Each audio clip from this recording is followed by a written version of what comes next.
To success magic. तो आज हम हिस्ट्री के कुछ पीएससी से रिलेटेड क्वेश्चन और उनके प्रमुख नेताओं के बारे में जानेंगे, जो कि हमारे फ्रीडम फाइटर से लेके अभी तक जितने भी आंदोलन चले उनके बारे में थोड़ा जानकारी प्राप्त करते हैं, जो कि एग्जाम ऑफ व्यू से मोस्ट इंपॉर्टेंट रहते हैं और अक्सर परीक्षाओं में पूछे जाते हैं। तो आइए स्टार्ट करते हैं क्वेश्चन नंबर फर्स्ट। तो जैसा कि आप जानते हैं कि हमारा जो इतिहास है वो मुख्यतः लड़ाई उड़ाई संबंधी आंदोलन से संबंधित 1857 से स्टार्ट हुआ है। तो फर्स्ट देखते हैं जो हमारा प्रथम स्वतंत्रता संग्राम हुआ था 1857 में हुआ था, ठीक है, मेरठ की छावनी से स्टार्ट हुआ था। तो उसका प्रतीक क्या था, जो सिंबल था फाइटिंग का, वो क्या था? कमल और रोटी था, ठीक है। इसी कड़ी में नेक्स्ट क्वेश्चन देखते हैं। सन 1900 में भारतीय राष्ट्रीय कांग्रेस के मंच से बोलने वाली प्रथम महिला कौन थी? तो श्रीमती कमला गांगुली थी, जिन्हें कांग्रेस के मंच के माध्यम से भाषण देने का मौका मिला था, ठीक है। तो नेक्स्ट क्वेश्चन देखते हैं क्वेश्चन नंबर थर्ड। 1917 में कांग्रेस के कलकत्ता अधिवेशन के में अध्यक्ष कौन था? तो एनी बेसेंट थी, जो कि एक इनकी गांधी जी की शिष्या भी थी और सरोजिनी नायडू के समकक्ष थी, ठीक है। आपको पता ही होगा कि कांग्रेस की स्थापना 28 दिसंबर 1885 को की गई थी, ठीक है। और इसके अधिवेशन भी बहुत सारे हुए थे। फर्स्ट मुंबई हुआ था, सेकंड कोलकाता में हुआ था। तो इस प्रकार बहुत सारे अधिवेशन हुए थे कांग्रेस के, ठीक है। उन्हीं एक अधिवेशनों में से इन्हें बोलने का मतलब इनको अध्यक्ष बनाया गया कांग्रेस का। तो नेक्स्ट क्वेश्चन देखते हैं सरोजिनी नायडू। सरोजिनी नायडू को पता ही आपके उत्तर प्रदेश की प्रथम महिला राज्यपाल रह चुकी हैं, ठीक है। ये बंगला की एक कवयित्री थी, जिन स्वतंत्रता संग्राम के बाद सबसे पॉपुलर वाले राज्य उत्तर प्रदेश का राज्यपाल नियुक्त किया गया था। उस समय हमारे देश के प्रधानमंत्री नेहरू जी थे। तो नेक्स्ट क्वेश्चन देखते हैं, इसका हो जाएगा 1925 कानपुर अधिवेशन में उन्हें क्या बनाया गया था? अध्यक्ष बनाया गया था। इसके बाद उन्हें 1932 में साउथ अफ्रीका भेज दिया गया था भारत की प्रतिनिधि बनाकर, ठीक है। तो नेक्स्ट देखते हैं, आप इस थोड़ा सा कुछ नोट कर सकते हैं। इन्हें 1925 में कांग्रेस के कानपुर अधिवेशन में अध्यक्ष बनाया गया था। उसके बाद 1932 में कहाँ भेज दिया गया था? South Africa. किस लिए? उनको कांग्रेस मतलब भारत का नेतृत्व करने के लिए अध्यक्ष के रूप में उन्हें 1932 में साउथ अफ्रीका भेज दिया गया था, ठीक है। तो नेक्स्ट है क्वेश्चन नंबर 5। कांग्रेस की पहली महिला अध्यक्ष कौन थी? या बता चुके हैं, एनी बेसेंट थी, ठीक है। नेक्स्ट वर्ड देखते हैं। आज़ादी की आवाज़ नाम से रेडियो चलाकर जंगलों में छिपकर गुप्त सूचनाओं के प्रसारण का कार्य किस महिला क्रांतिकारी ने किया था? तो वो थी उषा मेहता, जिन्होंने रेडियो के माध्यम से हमारे जो सैनिक थे, जो स्वतंत्रता संग्राम सेनानी थे, आंदोलनकारी थे, वो अक्सर अंग्रेजों से बचने के लिए जंगलों में या कहीं ऐसी जगह छुपते थे जहाँ पे संचार कोई साधन उपलब्ध नहीं होता था।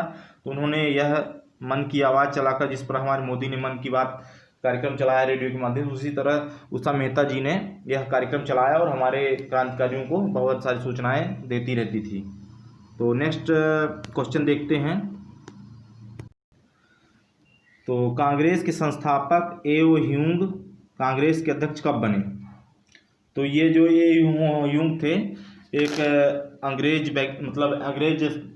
थे, जो कि इन्होंने सहायता की थी हमारे भारतीय राष्ट्रीय कांग्रेस की स्थापना में।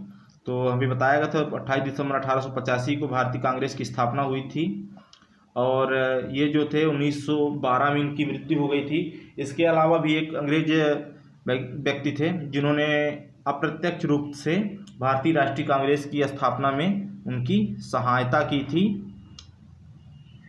उनका नाम था वायसराय लॉर्ड डफरिन, जो कि 1884 से 1888 के बीच में कार्यरत थे। तो नेक्स्ट क्वेश्चन देखते हैं।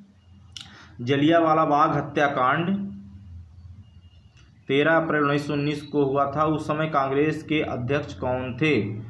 तो उस समय कांग्रेस के अध्यक्ष कौन थे? पंडित मदन मोहन मालवीय, जो कि 26 दिसंबर 1918 से दिसंबर 1917 तक थे कांग्रेस के अध्यक्ष के पद पे। ठीक है, इसके बाद नेहरू जी बन गए थे। तो नेक्स्ट क्वेश्चन देखते हैं, पंडित मोतीलाल नेहरू कांग्रेस के अध्यक्ष कब बने? तो इनके बाद ये क्या हुए थे, कांग्रेस के अध्यक्ष बन गए थे, जो कि हमारे प्रथम प्रधानमंत्री नेहरू जी जो कि थे उनके पिता थे।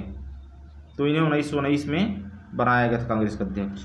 तो नेक्स्ट है, रविन्द्रनाथ टैगोर का जन्म 6 मई 1961 में यहीं जन्म भारत में महान व्यक्ति का भी हुआ था। वो कौन थे? पंडित मोतीलाल नेहरू। तो नेक्स्ट देखते हैं, सर्वेंट ऑफ इंडियन सोसाइटी की स्थापना किसने की थी? तो गोपाल कृष्ण गोखले ने की थी।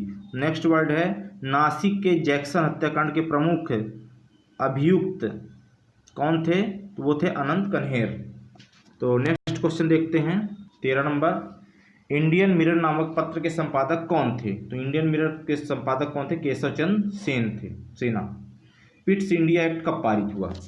तो आपको पता ही है, Pitt's India act regulating act को और मजबूत बनाने के लिए पारित किया गया था, जिसमें कि रेगुलेटिंग एक्ट में मूलतः क्या था, 1973 पारित हुआ था। इसके तहत 3 राज्य बिहार, उड़ीसा और बंगाल में इनका शासन था, जिससे कि वहाँ पे कुछ उनको शासन करने में दिक्कतें आ रही थी, क्योंकि राजाओं का भी हस्तक्षेप था। तो अंग्रेज शासन को और ब्रिटिश इंडिया की जो कंपनियां उनको और मजबूत करने के लिए उन्होंने क्या किया था, पिट्स इंडिया एक्ट 1784 पारित किया था, जिससे कि बाहरी जो राजाओं की दखलंदाजी थी वो क्या हुआ था, बंद हो गया था। ठीक है, जिससे कि पूरे जो जहाँ जीते हुए इनके स्टेट थे वहाँ पे इनका पूरा नियंत्रण हो गया था। तो नेक्स्ट देखते हैं, भारतीय राष्ट्रीय कांग्रेस की स्थापना के समय भारत का वायसराय कौन था? तो लॉर्ड डैफरिन थे। नेक्स्ट है, कांग्रेस के किस अधिवेशन में पंडित जवाहरलाल नेहरू की अध्यक्षता में भारत ने स्वतंत्रता की मांग 1929 में रखी थी? तो भारतीय कांग्रेस के अधिवेशन में पंडित जवाहरलाल नेहरू जी ने 1929 में इसकी वो रखी थी, ताकि हम स्वतंत्रता प्राप्त कर सकते। इसके बाद ही 1930 के बाद से ही मतलब स्वतंत्रता की मांग क्या हो गई, बढ़ती गई। फिर नेक्स्ट देखते हैं, किस विरोध में रविन्द्रनाथ टैगोर ने नाइटहुड की उपाधि वापस कर दी थी? जो कि रविन्द्रनाथ एक लेखक भी थे, उन्होंने गीतांजलि लिखा था, जिससे हमारा राष्ट्रगान लिया गया है, जनगण मन अधिनायक, और उन्हें इसके लिए एशिया का प्रथम नोबेल पुरस्कार दिया गया था। ठीक है, तो उन्होंने जलियांवाला बाग हत्याकांड जो हुआ था 1919 में, उसके विरोध में क्या किया था, उन्होंने यह सम्मान वापस किया था। फिर नेक्स्ट देखते हैं, किस महात्मा गांधी ने सविनय अवज्ञा आंदोलन कब प्रारंभ किया? तो आपको पता ही है, महात्मा गांधी ने सविनय अवज्ञा आंदोलन प्रारंभ किया। तो इसके अलावा भी उन्होंने बहुत सारे आंदोलन चलाए थे, जो मैं आपको बता दे रहा हूँ। पहला उन्होंने चलाया था 1917 में चंपारण आंदोलन चंपारण में चलाया था। दूसरा है खेड़ा उन्होंने चलाया था 1918 में। फिर इसके बाद उन्होंने खिलाफत आंदोलन चलाया था, खिलाफत आंदोलन 1919 में। इसके बाद उन्होंने 1929 में असहयोग आंदोलन चलाया था, असहयोग आंदोलन चलाया था। और उसके बाद 1942 में 1942 में भारत छोड़ो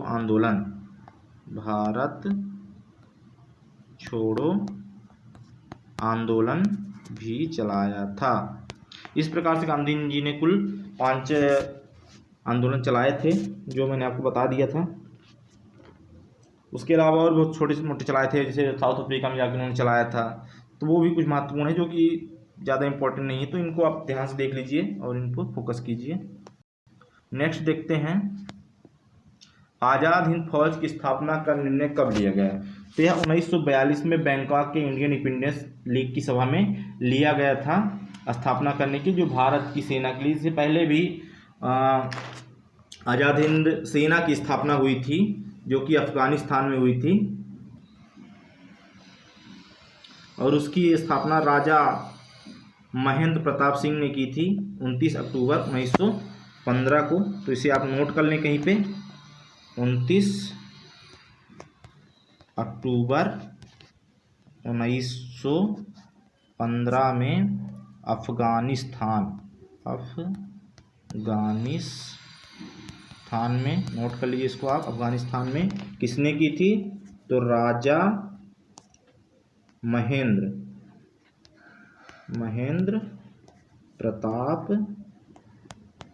प्रताप सिंह किसने की थी? राजा, नोट कर लीजिए आप इसे, राजा महेंद्र प्रताप सिंह, राजा महेंद्र प्रताप सिंह। ठीक है, तो नेक्स्ट देखते हैं, दिल्ली षड्यंत्र केस में किसके द्वारा मुखबिरी की गई थी, यानी कि जो जासूसी की गई थी वो किसके द्वारा की गई थी? दीनानाथ जी द्वारा की गई थी। ठीक है, नेक्स्ट देखते हैं, 1937 में जन जागरण मंच की स्थापना कहाँ की गई थी? तो इसकी स्थापना मैसूर राज्य में की गई थी, जहाँ के टीपू सुल्तान बिलोंग करते थे। ठीक है, नेक्स्ट है, केंद्रीय असेंबली में बम फेंकने में भगत सिंह का साथी कौन था? तो बटुकेश्वर दत्त ने उसका सहयोग किया था, जिसके बाद उन्हें फांसी दे दी गई थी। तो जिस व्यक्ति ने उनको फांसी दी थी तो भगत सिंह के भाई जो थे वो, उन्होंने जाकर उसे गोली मार दी थी उस अंग्रेज ऑफिसर को। तो नेक्स्ट देखते हैं, केंद्रीय बहिष्कृत हितकारिणी सभा के अध्यक्ष संस्थापक कौन थे? तो डॉक्टर BR अम्बेडकर थे। इसके अलावा भी इन्हें प्रारूप समिति का अस्थायी अध्यक्ष भी बनाया गया था, डॉक्टर BR अम्बेडकर को। ठीक है, जिन्होंने छुआछूत से संबंधित लोगों को जागरूक किया, लोगों को पढ़ाया, पढ़ने के लिए शिक्षित किया, है ना। तो अगला वर्ड है बहिष्कृत हितकारिणी सभा के अध्यक्ष कौन? ये क्वेश्चन हो गया आपका। नेक्स्ट क्वेश्चन, 1929 में कांग्रेस के ऐतिहासिक लाहौर अधिवेशन की अध्यक्षता किसने की थी? तो पंडित जवाहरलाल नेहरू ने इसकी अध्यक्षता की थी। ठीक है, नेक्स्ट है, साइमन कमीशन के विरोध में प्रदर्शनकारियों पर पुलिस लाठीचार्ज में घायल होने किस राष्ट्रवादी नेता की मृत्यु हो गई थी? भगत सिंह ने पुलिस अधिकारी सैंडर्स की हत्या की थी।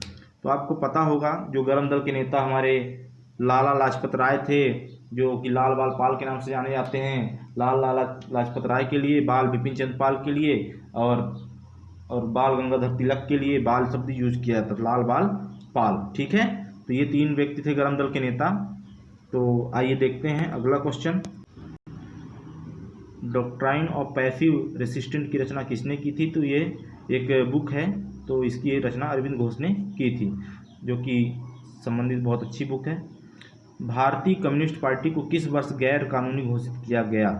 1934 में, क्योंकि इस पार्टी के द्वारा कुछ ऐसी गतिविधि या सरकार की विरोधी गतिविधियाँ की जाती थी, इसलिए इसे अघोषित कर दिया, गैर कानूनी घोषित कर दिया गया था। ठीक है, नेक्स्ट है, 1935 में भारतीय अधिनियम की संयुक्त संसदीय कमेटी के अध्यक्ष कौन थे? तो लॉर्ड लिनलिथगो थे।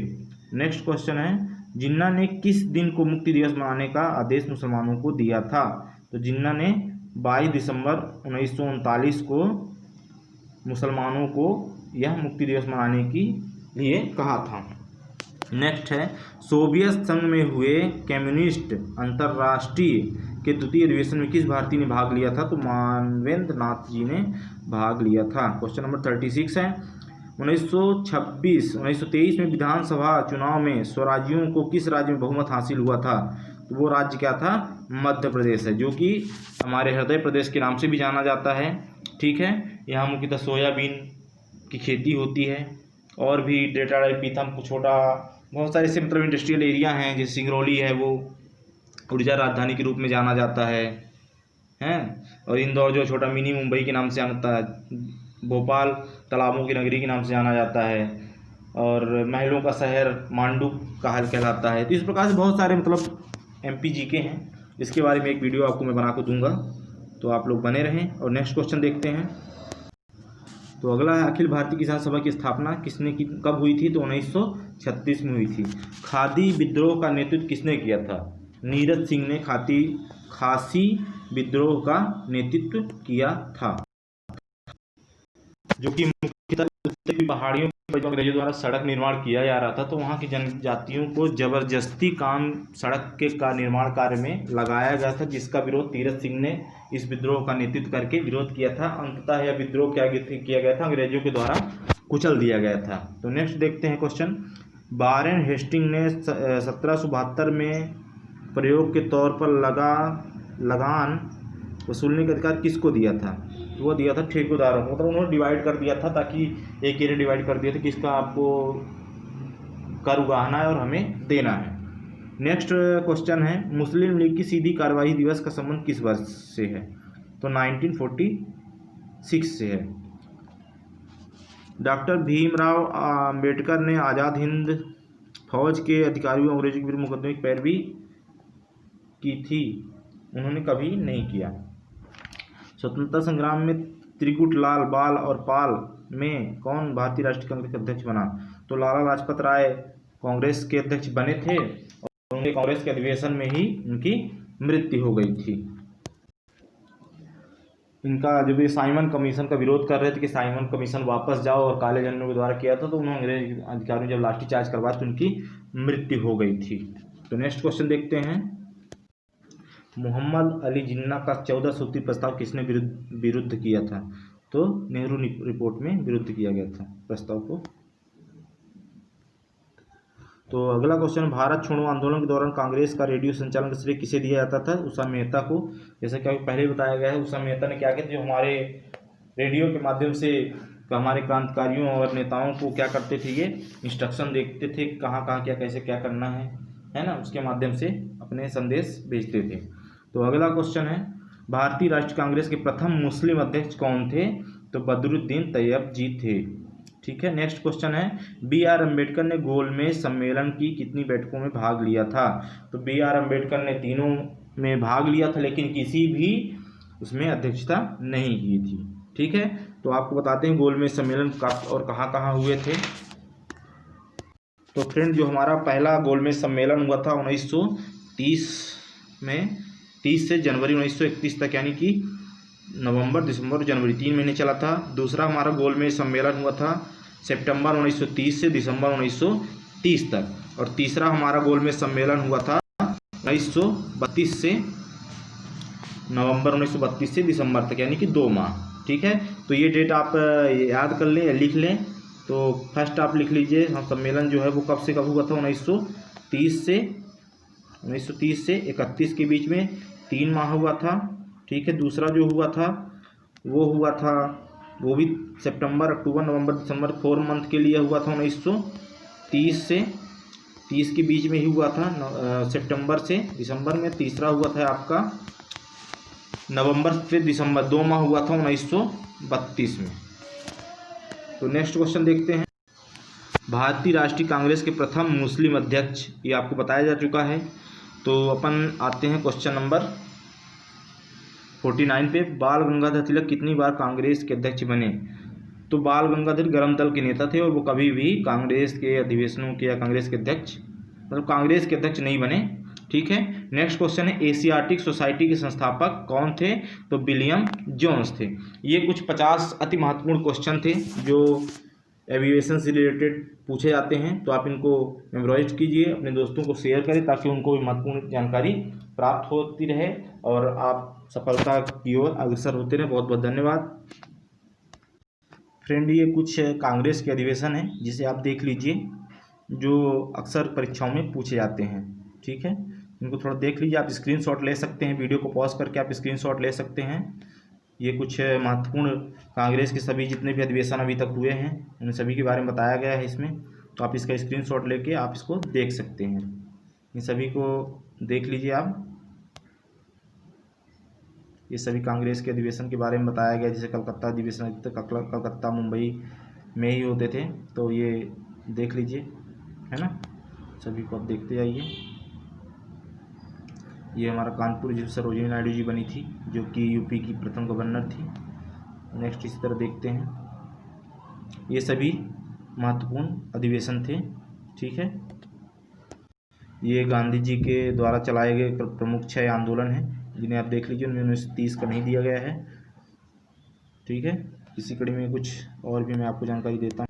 यह आज़ाद हिंद फौज से संबंधित जानकारी है जिसे मैंने आपको बताया था, तो आप इसको देख लीजिए और परीक्षा में निश्चित रूप से सफलता पाए। बहुत बहुत धन्यवाद। Thanks for watching. बने रहे हमारे वीडियो में और इसी तरह महत्वपूर्ण जानकारियाँ प्राप्त करते रहें। धन्यवाद।